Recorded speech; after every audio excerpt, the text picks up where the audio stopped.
back to Inorganic. I'm your host, Christian Hassold. And today we are going to talk about expanding from Europe to the US.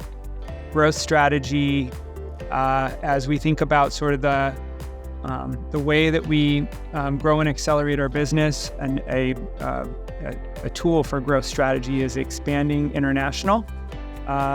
There's not a playbook for expanding international. There's absolutely no playbook.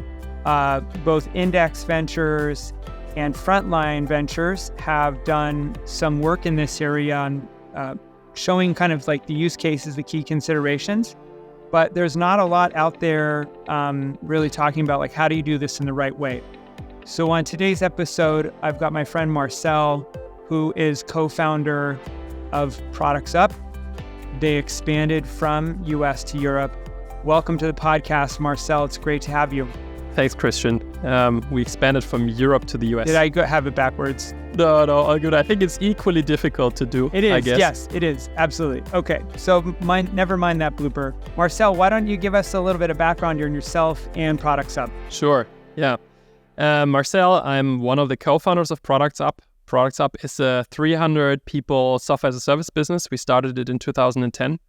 We work with brands and retailers and help them syndicate their product content across all kind of consumer touchpoints, from retailers to online marketplaces to search engines and so on. I'm also a partner with a venture capital fund here in Germany called Cavalry Ventures. We're investing out of the third fund with approximately 60 portfolio companies. So I think I've got a quite broad view basically on the venture ecosystem, but also like the software as a service business. And in my role in Productsup, I help the company, as you already said, expand basically into the US. Have had go-to-market roles all over the years, and basically, a good amount of lessons learned there that I keep sharing also with other entrepreneurs and companies who want to make the same steps. And we're going to talk about lessons learned. We're definitely going to get to that. I think the first question that I want to explore together is, when is the right time to expand? How do you make that decision through a framework of product readiness and ability to invest leadership overhead in the work you need to carry out, the work you need to do in order to make the expansion successful? So why don't we start there with your thoughts? I think, as always, it depends. Typically, what I see or what I recommend is if you have some kind of a growth hack that you can identify, and I share ours in a minute, you can do it earlier. If not, I think the organization needs to have a certain amount of, let's say, market readiness and product market fit already, and let's say a good amount of customers and a strong revenue base in the home market. So basically, our growth hack when we entered from Germany into the US was that we identified a partner back in the days that was Marin Software. Marin just IPO'd and they wanted to grow aggressively. And our former chief sales officer basically started a partnership with them. That is not so, that's not rocket science. The rocket science was, or the growth hack was, that we basically got Marcus, our CSO, a desk in the office of Marin in San Francisco. And so he was basically sitting there, right? He wanted to spend half a year in California anyways, go surfing in the afternoon, right? So we put him into this office at Marin. And what happened was that the Marin guys, whenever they had an issue with product catalogs and data and so on in their pitches and RFPs, they would just approach Marcus and say, hey, can you come along basically and help us win this deal, right? So it was a win-win for Marin and for us. And that helped us really to get some of the first really US clients. And because of Marin being an enterprise player themselves, it was really large retailers and brands that we were able to win. And from there, we basically continued to grow. But this really helped us without a lot of, let's say, funds and a lot of investment to get to the first clients. We didn't even have an entity in the US back in the days, right? So we built that from Europe. So it was really lean. If you don't find that kind of growth hack, Unfortunately, I think things are a little bit more expensive, basically, and you need a bit more structure that we as a company also have these days, but this hack really helped us grow in the first place. Yeah, so that lever of partnerships is critical. It's actually true in both directions. If you're a US company expanding into Europe, you absolutely need partnerships, especially in the countries where you're not English first. But irrespective of that, you've got to have some sort of ecosystem on the ground. Number one, because just wherever you are, when customers know that your home base is not the country or not the place that you're currently in, they want to know how they're going to be supported in their time zone. It's one of the first questions they ask, especially if we're talking about an enterprise product where any kind of customer success or support is required in order for the customer successfully adopt and use the product. So I really like how you talk about that partnership with Marin Software as a way of doing that. How did product readiness come in? Did you identify through that partnership there were things you needed to do with the product in order to make it ready for the US market? We were quite ready for the US market already. So I think one thing that Europeans do very, very well is Europe as a market is different from the US, right? So in Europe, we speak, I don't know how many languages, Spanish, German, French, Dutch, and so on, Swedish, right? So if you are a software business out of Europe, you have to figure out how to deal with multiple markets quite early on.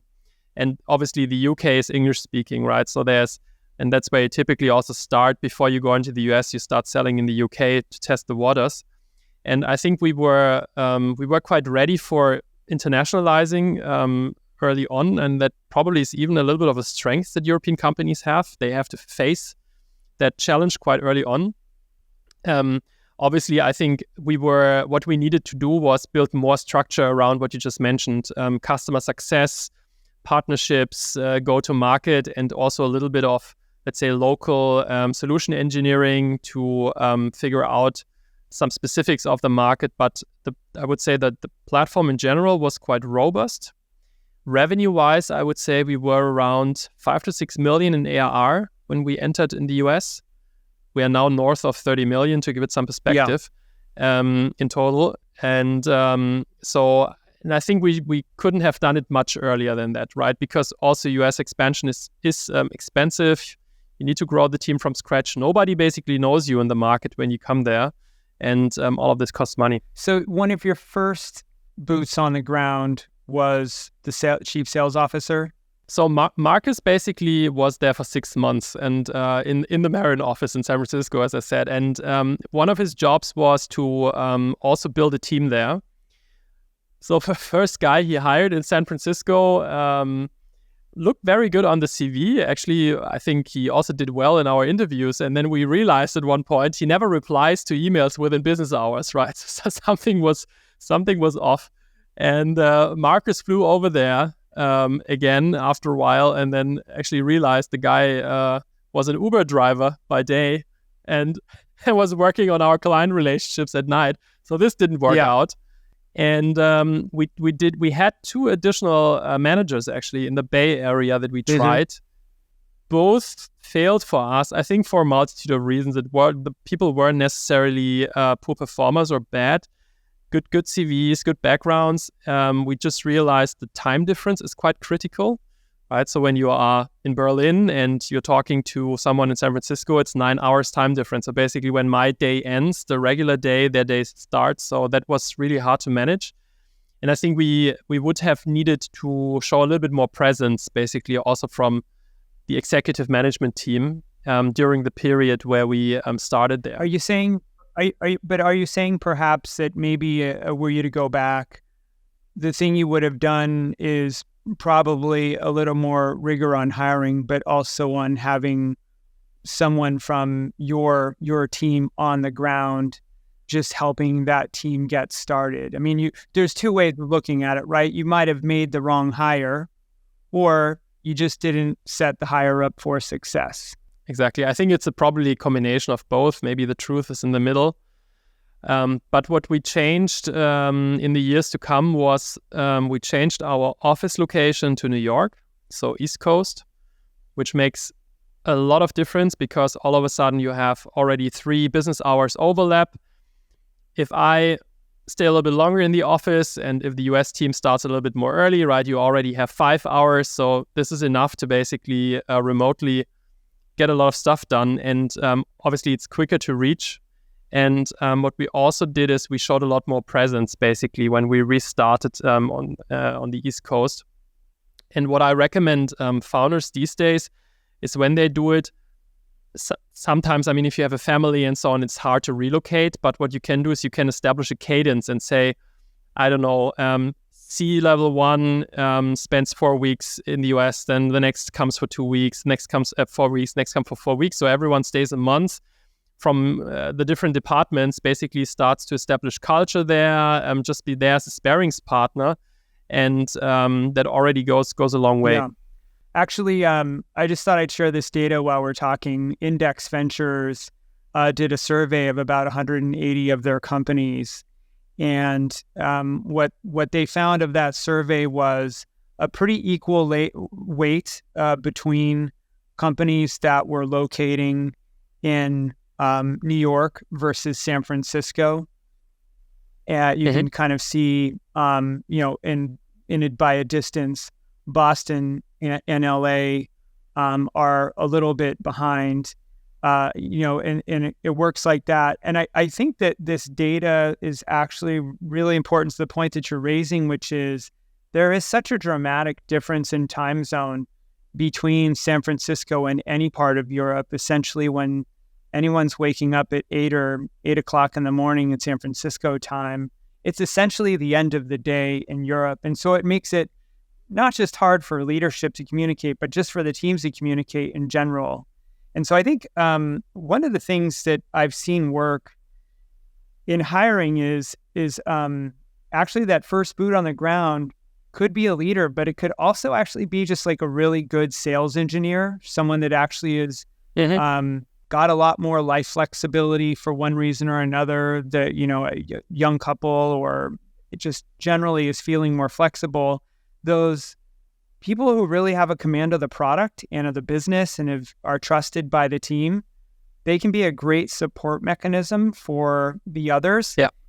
Leadership involvement, without a doubt, is important. And I would advocate, in my experience, having some kind of leadership on the ground to really just set direction and drive day to day and make sure that the vision of the company is being executed. But having someone who is much more of a support mechanism, not just to sales, but that's customers there, because you're going to be wearing a lot of hats. You'll be customer success one day. You might be sales engineering another day. You might be helping enable a partner on another day. You never quite know exactly. Right. It's basically a Swiss Army knife kind of a role. Right. And I can echo that. So I think our leadership in the US probably has changed more often than the actual contributors, right, in the various teams. So from customer success to marketing to sales, solution engineering that you just mentioned. So we had those people set up for success and productive before we actually had a management in place that took a lot longer to build. And that really gets you a long way. So I think some of the people on the ground in the US, they even started remotely from Phoenix, Arizona, from Florida, and so on, right? So we was very pragmatic. They've been with the company for over 5-6 years now. It's really hard to hire senior leadership for in either direction. It's very difficult to hire the right senior leadership for the company. You're placing an incredible amount of trust in them to build the business, and the mandate that they have. In absence of a partnership like the one you talked about with Marin, the mandate is, help grow our business in the US by leaps and bounds with no market proof. So one of the things that you really need is not just the leadership, but you need customer commitments that they will expand with you. Did you explore that as a avenue of getting customers that were international, that had international presence, being willing to back your expansion? That totally helped, right? So we are working with a lot of multinational brands and retailers, mainly brands that are active in Europe and that helped us open doors in the US. Another good avenue for us were global agencies like WPP, Group M, Dentsu, like these big groups that had counterparts in the US and helped us basically open door there. And also what proved to be very, very good for us is working with channel partners, not channel in the sense of solution engineers as solution integrators, but like really Google, TikTok, Meta, and so on, right? So where we have grown strong relationships within Europe, and we managed to expand that into the US as well. And they were then able also to give proof and trust to partners who evaluated us as a vendor. And we were able to refer to them and say, okay, look, speak to Facebook. We've been working with them in Europe for 5 years already, super successful. And I think in a lot of cases, they were also vetting us as a vendor, saying, okay, you can work with them. They're reliable. It's a little bit weird German guys, yes, but trust me, it's going to work, right? This is actually one of the sort of predecessor questions to the kind of hires that you make, which is, what are the goals that you set as a founding team? Like, how do you define what success looks like first? I'd say 12 to 24 months. And I'll set that up by saying the first mistake you can make is creating an artificial revenue target without predecessor signals of what will drive revenue. How did you think about that? I think that's exactly what we did. And of course, it didn't work, right? So, I mean, we went in and set revenue targets.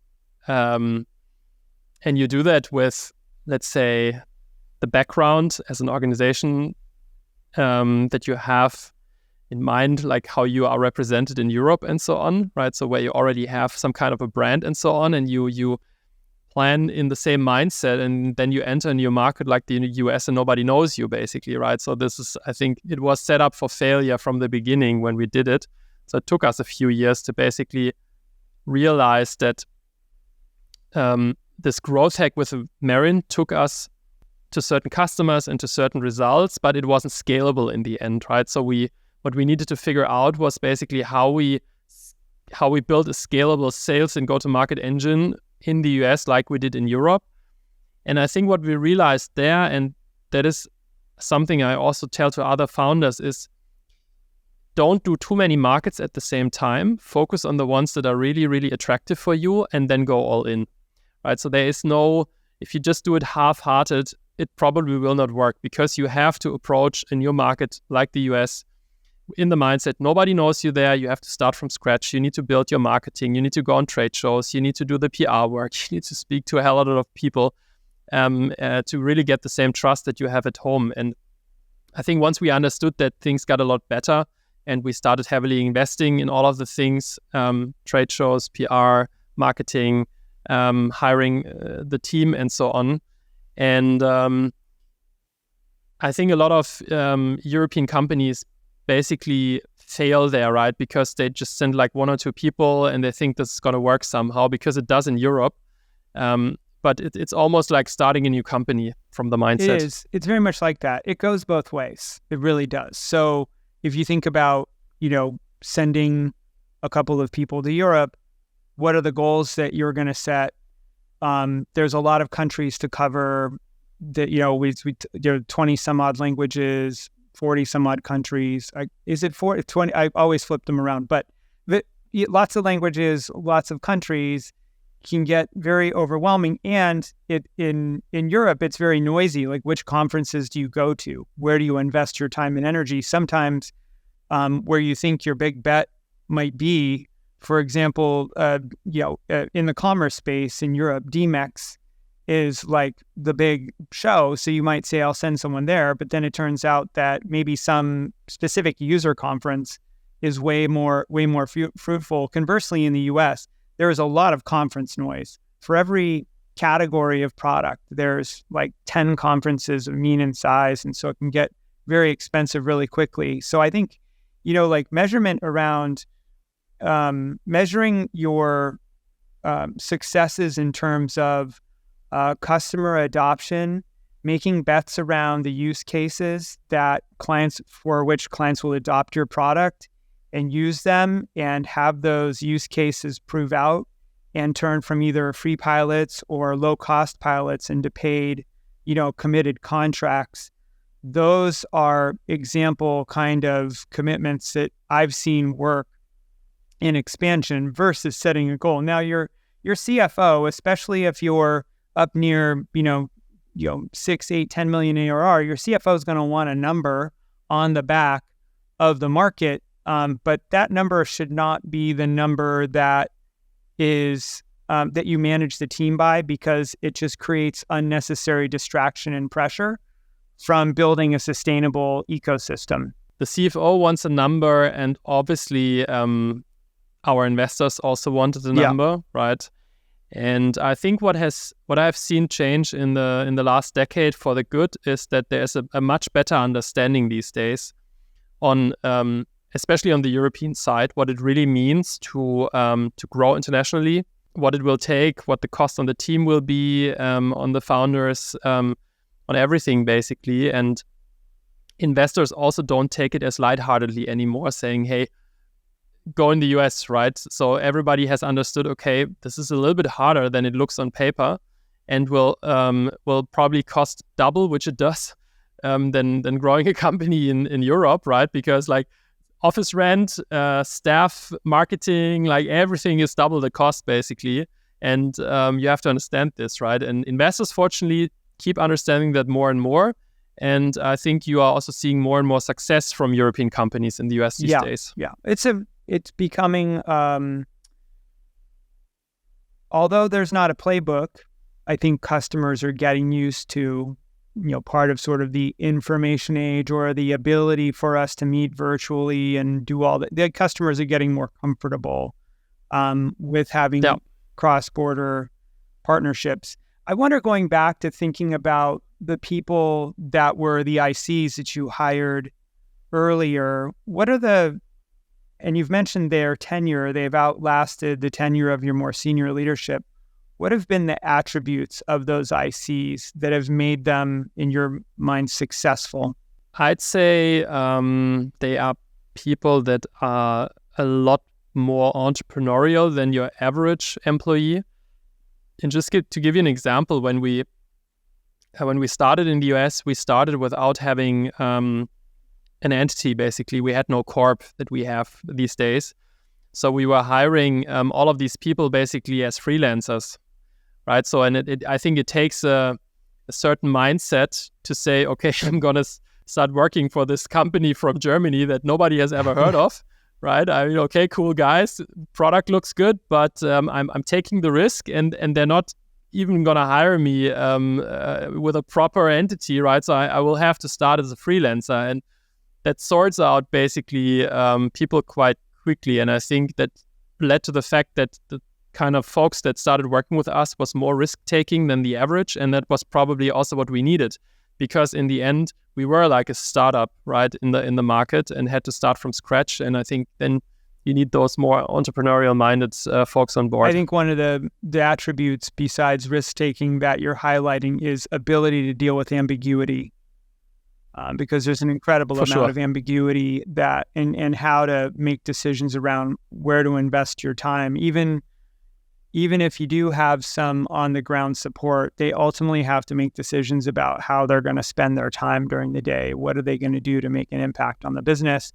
And so it's that entrepreneurial mindset that gets them thinking about how do I help contribute to the business, but also how do I deal with a lot of ambiguity. And I think probably the other attribute that I've seen really make a big difference is just the ability to be creative, because the kind of very sort of basic things that frequently become challenges is I need to make a case study, right? So I'm going to have to borrow a case study that's written in German and translate it to English, which you can easily do nowadays. There's all sorts of tools for that. Or onboarding material for a customer that needs to be translated or transposed. Like they have to deal.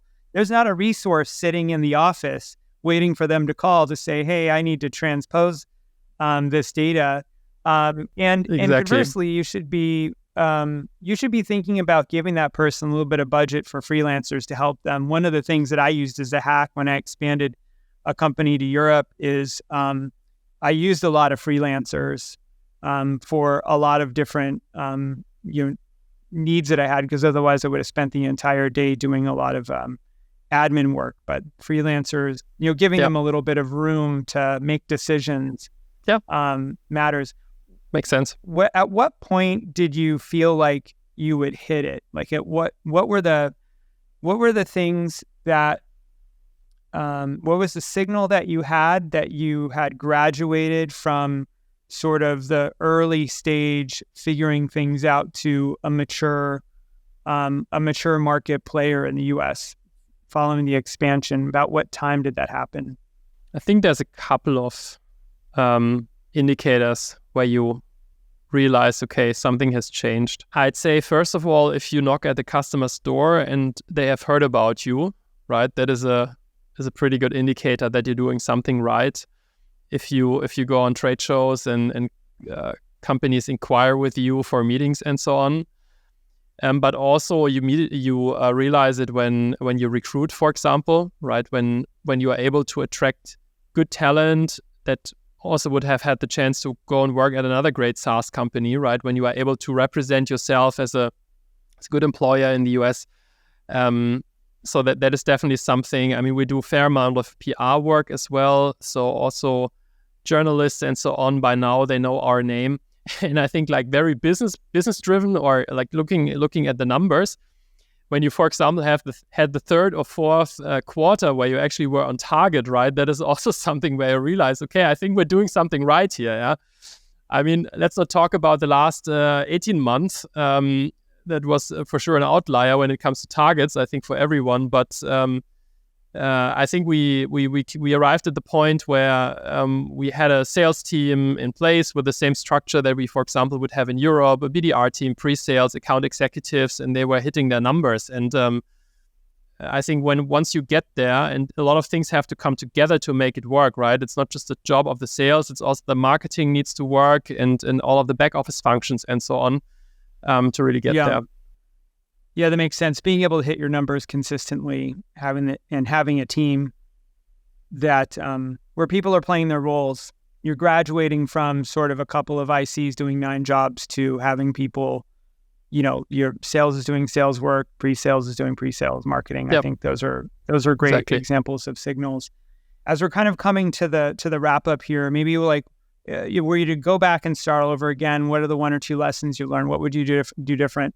I would not do as much, let's say, lean experiments as we used to do in the past. So I would go all in from the beginning.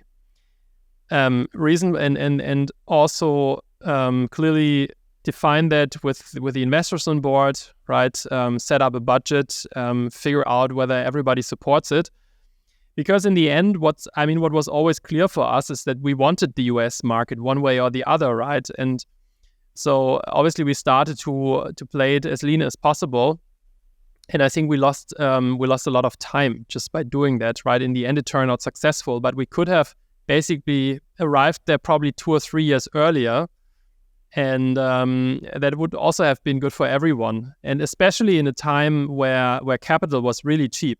Yeah, I mean nowadays, okay, maybe looking at it from today's capital markets, I might probably do it a little bit differently, but 5, 6, 7 years ago, where money really wasn't the issue, I think going all in from the beginning, maybe even moving a founder over permanently for a year or 2, maybe even longer, that would have been the chosen strategy. Yeah, I think your CFO and your leadership team, your investors, need to recognize that regardless of which direction you expand, the cost at a minimum, if it's not at least around $1 million a year, you're essentially dragging out your success over time. Why is it such a big number? it's a big number because leadership costs money. You've got to hire people at market rate. If you're moving a founder over, you're going to have to pay some of their costs. That's just a factor. And then you're going to have to hire a couple of people and invest a little bit in presence. So when you start putting all those numbers together, it's really hard to say, oh, I'm just going to throw a couple $100,000 at this and we'll see what happens. You really are putting a lot of constraints on the business. It's hard now. And I think you're right. In this environment, maybe the bar is raised a little bit. And so it's not that the costs have changed. The cost may be a little bit more than what we're talking about, but conviction that you're going to have a successful land is a question you really need to deeply answer yourself. Why do you have the right to win expanding now? So I'd rather do a little bit less markets, right? Yeah. And then really focus on the ones that are relevant. I mean, in Europe, there's a saying, if you're not successful as a software business in the US, you're basically irrelevant globally, right? You can be as successful in Germany as you like. If nobody in the US knows you, for the capital markets, you don't exist basically.